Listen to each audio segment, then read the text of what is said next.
পুলিশে নতুন 470 জন জওয়ান, দ্রুত আরও 1000-এর বেশি নিয়োগের ঘোষণা মুখ্যমন্ত্রীর। শনিবার এক বর্ণাঢ্য পরিবেশের মধ্য দিয়ে সম্পন্ন হল 92তম পুরুষ পুলিশ কনস্টেবল ব্যাচের পাসিং আউট প্যারেড। এ চন্দ্র রামারাও টিএসআর ট্রেনিং সেন্টার আরকে নগর ময়দানে আয়োজিত এই কুচকাওয়াজ অনুষ্ঠানে মোট 470 জন নতুন জওয়ান অংশ নেন।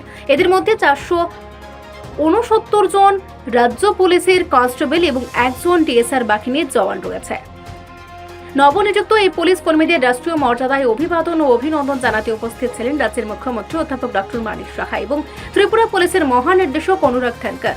নতুন জওয়ানদের উজ্জ্বল ভবিষ্যৎ কামনা করার পাশাপাশি মুখ্যমন্ত্রী রাজ্যবাসীর জন্য এক বড় সুখবর দেন। তিনি ঘোষণা করেন, সমসাময়িক চ্যালেঞ্জ মোকাবেলায় পুলিশ বাহিনীকে আরও বেশি আধুনিক ও উন্নত প্রযুক্তি নির্ভর করে গড়ে তুলতে রাজ্য সরকার বদ্ধপরিকর। আর সেই লক্ষ্যে অত্যন্ত দ্রুততার সাথে রাজ্যে 210 জন সাব ইন্সপেক্টর এবং 916 জন নতুন পুলিশ কনস্টেবল নিয়োগের প্রক্রিয়া শুরু হতে চলেছে। প্যারেড পরিদর্শন শেষে মুখ্যমন্ত্রী নতুন পুলিশ কর্মীদের উদ্দেশ্যে বক্তব্য রাখেন। তিনি নতুনদের সৎ, কর্তব্যপরায়ণ, নিষ্ঠাবান এবং সর্বোপরি সাধারণ মানুষের প্রতি মানবিক হওয়ার পাঠ দেন। মুখ্যমন্ত্রী উল্লেখ করেন যে বর্তমান সরকারের নানামুখী পদক্ষেপের কারণে রাজ্যে নারী ঘটিত অপরাধের গ্রাফ অনেকটাই হ্রাস পেয়েছে। অপরাধ দমন ও আইন শৃঙ্খলা বজায় রাখতে সমাজভিত্তিক বা কমিউনিটি পুলিশিং ব্যবস্থার প্রসার এবং নারী ও শিশুদের সুরক্ষাকে সরকার সবচেয়ে বেশি অগ্রাধিকার দিচ্ছে।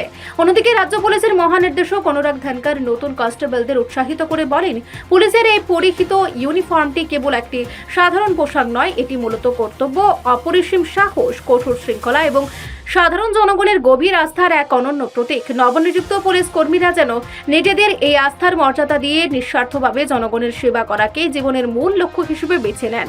পাসিং আউট প্যারেডের অনুষ্ঠান থেকে সেই জোরালো আহ্বানই জানান মুখ্যমন্ত্রী। পূর্ণভাবে প্রতিশ্রুতিবদ্ধ সরকারের কার্যকর পদক্ষেপের ফলে হিংসাত্মক ও বেআইনি কার্যকলাপ কঠোরভাবে মোকাবেলা করা সম্ভব হয়েছে। সাইবার সংক্রান্ত অপরাধ দমনে জনসচেতনতামূলক কর্মসূচির গ্রহণ করা হয়েছে। রাজ্য ও জেলা স্তরে সামাজিক মাধ্যমের উপর নজরদারি চালানো হচ্ছে। আপনারা সবাই জানেন যে 8টি জেলায় মোট 60টি জায়গায় 8টি জেলায় 9টি মহিলা থানা করা হয়েছে। জনগণের কাছে দ্রুত ন্যায় বিচার পৌঁছে দেওয়ার লক্ষ্যে 1 জুলাই 2024 থেকে কার্যকর হওয়া নতুন যে ফৌজদারি আইন সমূহ সম্পর্কে সকল পুলিশ কর্মীকে প্রশিক্ষণ দেওয়া হয়েছে। ন্যায় সংহিতা সফলভাবে বাস্তবায়িত হচ্ছে। ত্রিপুরা ভারতবর্ষের প্রথম রাজ্য যেখানে আমরা 10 থেকে 14 সেপ্টেম্বর 2025 পর্যন্ত আগরতলা হাপাড়ি আন্তর্জাতিক মেলা কেন্দ্রে ন্যায় সংহিতা প্রদর্শনীর আয়োজন করেছি। এই প্রদর্শনীতে নাগরিক, ছাত্রছাত্রী, আইনজীবী এবং সংশ্লিষ্ট সকলের মধ্যে ন্যায় সংহিতার অধীনে আনা যুগান্তকারী পরিবর্তন সম্পর্কে ব্যাপক অ্যাওয়ারনেস প্রোগ্রাম করা হয়েছে। এখানে যারা আজকে উপস্থিত হয়েছেন, আপনারা জানেন যে জীবনে নতুন অধ্যায়ে আপনারা প্রবেশ করতে চলেছেন এবং আপনাদের যে সততা, নিষ্ঠা, মানবিকতা ও পেশাদারিত্ব ত্রিপুরা পুলিশের ভাবমূর্তিকে আরও উজ্জ্বল করবে। মনে রাখবেন, কর্তব্যের প্রতি নিষ্ঠা থাকলে সমাজের কাছ থেকে সম্মান ও স্বীকৃতি দুটোই অর্জন করা সম্ভব।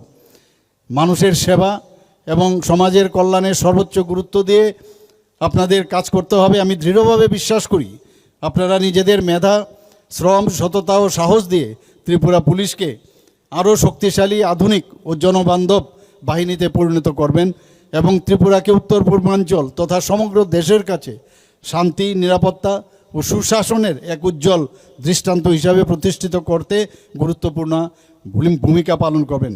সবাইকে আবারও আন্তরিক শুভেচ্ছা অভিনন্দন জানিয়ে আমি আমার কথা বলা শেষ করছি। জয় হিন্দ, ভারত মাতা কি জয়। রিপোর্ট সংবাদ প্রতীক্ষা।